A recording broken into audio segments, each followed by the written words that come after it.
रानू चिड़िया बहुत गरीब हुआ करती थी। उसके पास अपना घर नहीं था। वो किराए पर कालू सेठ के घर में रहती थी। कालू सेठ का यह पुराना घर था जो जंगल के बीच बना हुआ था। उसने उसको किराए पे दिया हुआ था और खुद खूबसूरत जंगल के वादियों के बीच में उसका बड़ा खूबसूरत महल था। तो कालू कौवा बड़ा लालची था। वो हमेशा हर महीने तारीख पर रानू चिड़िया से किराया वसूल करने आता था। पिछली बार तो रानू के पास पैसे नहीं थे, इसलिए उसने सोचा कि इस बार तो मैं उससे 2 महीने का किराया लेकर आऊंगा। ऐसा सोचकर वो रानू के पास आ गया। रानू पहले तो उसे देख के थोड़ा घबराई क्योंकि उसके पास पैसे नहीं थे। फिर उससे विनती करने लगी, सेठ हमारे पास इस बार भी पैसे नहीं है, हम अगली बार दे देंगे। तब कौवा बोला, नहीं, ऐसा नहीं हो सकता। अगर तुम्हारे पास किराया नहीं है तो तुम मेरा मकान अभी खाली कर दो। रानू चिड़िया बड़ी गिड़गिड़ाई कि मैं अपने छोटे बच्चे को इस घनी सर्दी में कहाँ लेकर जाऊंगी, और इस बार तो सेठ बर्फ भी पड़ रहा है। मैं अपने बच्चे को लेकर भला इस जंगल में कहाँ जाऊंगी। मेरे पास तो इतने भी पैसे नहीं हैं कि मैं अपने बच्चे को गर्म कपड़े लेकर दे दूं ताकि हम किसी पेड़ के नीचे ही रह सके। लेकिन कालू सेठ बड़ा लालची था।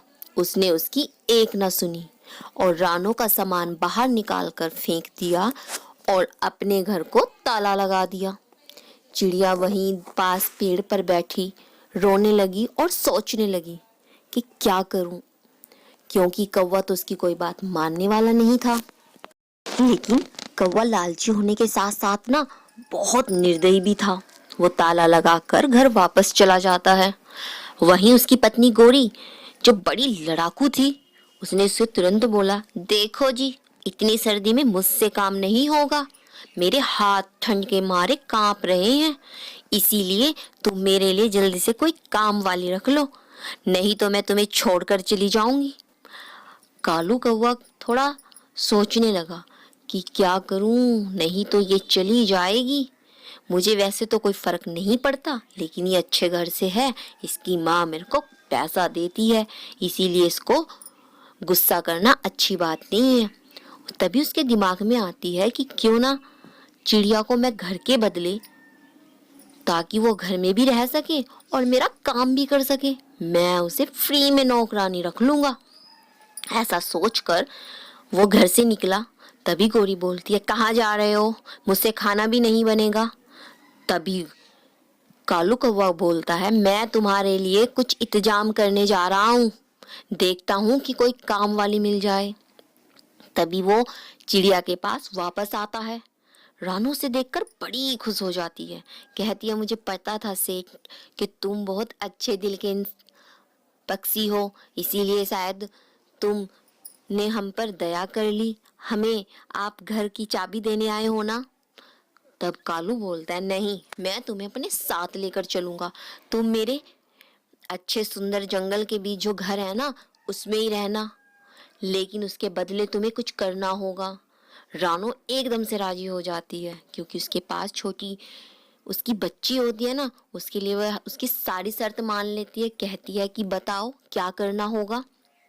तो कालू कौवा बोलता है, तुम्हें मेरे घर के सारे काम करने होंगे, झाड़ू पोछा बर्तन, क्योंकि मेरी जो पत्नी है ना, उससे काम नहीं होता इन सर्दियों में, तो इसीलिए तुम मेरे घर पर रहना। रानो खुश हो जाती है, कहती है, ठीक है सेठ, मैं तुम्हारे घर का काम कर लूंगी। उसने सोचा कि चलो, घर रहने के लिए भी मिलेगा, खाने के लिए भी मिलेगा और तनख्वाह भी मिल जाएगी। कालू कौवा बड़ा चालाक था। उसने सोचा कि रहने के बदले ये मेरा घर का काम भी कर देगी, इसीलिए मैं मुफ्त में से घर का काम करा लूंगा। चिड़िया को लेकर कालू कौवा अपने घर चला गया। गोरी कहती है, ये कौन है जिसे तुम सामान सहित उठा कर ले आए, और इसके साथ ये बच्ची कौन है। तब कालू बोलता है, गोरी, ये तुम्हारी लिए घर का काम करने के लिए लाया हूँ, ये तुम्हारी नौकरानी है, इससे तुम घर के सारे काम कराना। गोरी ऐसा सुनकर बड़ी खुश हुई। कहती है, चलो पड़ी रहेगी घर के किसी कोने में, मुझे तो अपने काम से मतलब है। फिर उसके दिमाग में आया, घर में नहीं, मैं हमारे घर से बाहर इसका अपना एक नया घोंसला बनवा देती हूँ। और उसका घोंसला उसने खुला बना दिया, जिससे उसकी बच्ची और वो सर्दी से न बच पाई। रानो घर के सारे काम करती और उसकी बच्ची उसका हाथ बटाती। एक दिन रात को बहुत तेज बर्फ पड़ने लगी, उसके पंख कांपने लगे। बच्ची भी ठंड के मारे बड़ी परेशान हो गई। उसने कालो कौवे का दरवाजा खटखटाया। उसने कालो कौवे से कहा कि सेठ, बाहर बहुत ठंड हो रही है और मेरी छोटी बच्ची ठंड के मारे बड़ा कांप रही है, तो आप हमें अपने घर के अंदर जगह देना ताकि हम आज रात बिता सकें। कल आप हमें पगार दे देना जिससे हम गर्म कपड़े खरीद सकें। हम घर से बाहर ही घोंसले में रह लेंगे। लेकिन कालो कौवा बड़ा लालची था, उसने उसे एक भी रुपया न दिया। और गोरी जो बहुत तेज थी, उसने भी उसे घर के अंदर नहीं आने दिया। ये कहकर घर से बाहर भगा दिया कि अनजान लोगों को हम घर में नहीं रखते। तभी रानो ने फैसला किया कि हम इनका घर छोड़कर चले जाएंगे। तो वो उसी रात अपनी बच्ची को लेकर दूर जंगल में चली जाती है। वहाँ एक सूखे पेड़ पर वो तिनकों से घोंसला बनाती है, उसी में वो रात बिताते हैं। ऊपर से बर्फ पड़ रही थी तो उसके पंख में ठंड के मारे दर्द हो रहा था, लेकिन उसकी बच्ची को ठंड ना लग जाए इसीलिए उसने पत्तों को इकट्ठा किया और अपनी बच्ची के ऊपर रखा और अपने पंख फैला कर रखे। सर्दी से उसने अपनी बच्ची को तो बचा लिया, लेकिन खुद पूरी रात वो दर्द में ऐसे ही कर रहती रही, क्योंकि ठंड के मारे उसके पंख बहुत दर्द करने लगे थे। फिर उसने सोचा कि क्या करूं, हम इतने गरीब हैं, कहीं इस सर्दी में हमारे प्राण ना निकल जाएं। लेकिन उसकी बच्ची बड़ी समझदार थी। उसने अपनी माँ को कहा कि माँ, क्यों ना हम कुछ काम कर ले, हमारे पास चाय बनाने की केटल भी है और बर्तन भी हैं। हमारे पास कुछ अच्छा सामान है जिससे हम चाय बनाकर पक्षियों को बेचें ताकि हमारे पास पैसे भी आए और हम अपने लिए घर बना सके। उसकी युक्ति तो बहुत अच्छी थी, लेकिन रानो बोली कि बात तो तुम सही कह रहे हो, पर एक बात तो बताओ बेटा, चाय के लिए तो हमें चीनी और चाय पत्ती दोनों चाहिएगी ना, वो हमारे पास नहीं है। तभी उसकी बेटी उसको बोलती है कि माँ, आपको पता है ना कबूतर चाचू कितने अच्छे हैं, वो हमारी मदद करेंगे, क्यों ना हम उनसे मदद ले लें। तभी रानो चिड़िया ऐसा सोचकर कबूतर के पास गई और कबूतर से कहने लगी कि कबूतर भाई, मैं ना चाय बनाने का काम शुरू करना चाहती हूँ, क्या आप हमारी मदद करेंगे? कबूतर बोला, हाँ रानो बहन, बताओ मैं क्या मदद कर सकता हूँ। रानो बोली, क्या भाई तुम हमें उधार चाय पत्ती और चीनी दे सकते हैं? हम आपके पैसे वापस कर देंगे जब हम इन चीजों से पैसे कमा लेंगे। कबूतर ने कहा, ठीक है, तुम्हारा पति था बहुत ईमानदार पक्षी, उसकी ईमानदारी को मद्देनजर रखते मैं तुम्हें चीनी और चाय पत्ती दे देता हूँ, तुम मेरे पैसे कुछ दिनों के बाद वापस कर देना। कबूतर ने उनकी मदद कर दी तो रानो ने चाय बनाना शुरू कर दिया। सभी दूर दूर तक के पक्षी सर्दियों में चाय पीने रानो के पास आने लगे। रानो का काम धीरे धीरे अच्छा चलने लगा। पहले उसने अपने लिए गर्म कपड़े बनाए, फिर उसने अपने लिए एक अच्छा घर बनाया ताकि उसको इस बर्फीली सर्द हवाओं से वो अपने आप को और अपने बच्चे को बचा सके। फिर उसने अपना सुंदर स्टॉल लगाया ताकि सभी पक्षी उसके यहाँ बैठकर चाय पी सकें। एक दिन जब वो अपनी बच्ची के साथ घर में सो रही थी, तभी उसकी बच्ची उसको बोलती है, माँ, हम क्यों ना चाय के साथ पकोड़े बनाना शुरू कर दें ताकि हमारा व्यापार बहुत दूर दूर जंगल में फैल जाए और अच्छा पैसा कमा कर माँ हम ना कबूतर चाचू की तरह सब गरीब पक्षियों की मदद करें।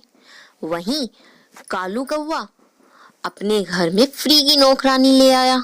उसने जंगल के ऐसे पक्षी को अपने घर में नौकरानी रखा जो अक्सर भूल जाया करती थी।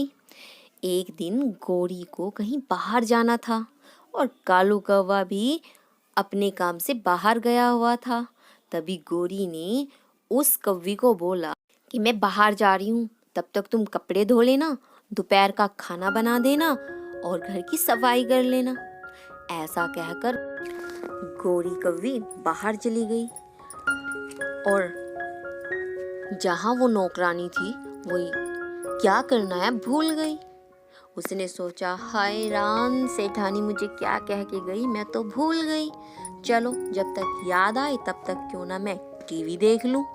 जैसे ही उसने टीवी खोला और वह टीवी देखने लगी तो उसे हंसी आ गई। हंसते हंसते उसका पंख बराबर में रखा जो पेट्रोल का डब्बा था उसमें हाथ लग गया।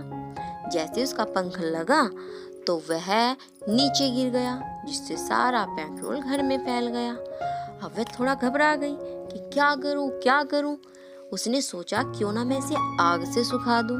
जैसे उसने उसे सुखाने के लिए माचिस को जलाया, फटकते से उसने आग को पकड़ लिया और पूरा घर धक धक धक करके जलने लगा और वह डर के मारे दूर उड़कर चली गई। जब शाम को वापस गौरी और कालू आए तो उन्होंने अपने घर की जगह राख का ढेर देखा। गौरी और कालू ऐसा देखकर रोने लगे। हाय, हमारे घर के साथ साथ हमारी सारी जमा पूंजी जल गई। और वो पूरी रात बर्फबारी की ठंडी हवाओं के साथ वो बाहर बैठे रहे, अपने घर की राख को देखते रहे और रोते रहे। गौरी ने कालू से कहा, हमारी कोई मदद नहीं करेगा। जब हमारे पास पैसा था ना तो हमने किसी की मदद नहीं की, अब हमारी मदद कोई नहीं करेगा। वहीं रानो चिड़िया अपनी बच्ची के साथ उस सर्द और बर्फीली हवाओं में अपने घर में सुरक्षित अपने बच्चे के साथ गर्म कपड़ों में लेटी हुई थी और कालू गौरी ठंडी हवाओं में बाहर बैठे थे। तो बच्चों, इससे हमें शिक्षा मिलती है कि बुरे वक्त में हमें हमेशा दूसरों की मदद करनी चाहिए, क्योंकि मेहनत का फल तो एक ना एक दिन मिल जाता है, लेकिन बुरे कर्मों का फल भी बुरा होता है। तो बच्चों, ऐसी ही छोटी छोटी प्यारी कहानियों के साथ हम अपनी अगली वीडियो में मिलेंगे। तब तक के लिए आप चैनल को लाइक शेयर सब्सक्राइब करना बिल्कुल मत भूलना। साथ ही साथ बेल आइकन बटन प्रेस करना ताकि आपको आने वाली वीडियो का नोटिफिकेशन मिल जाए। तो मिलते हैं अगली कहानी के साथ।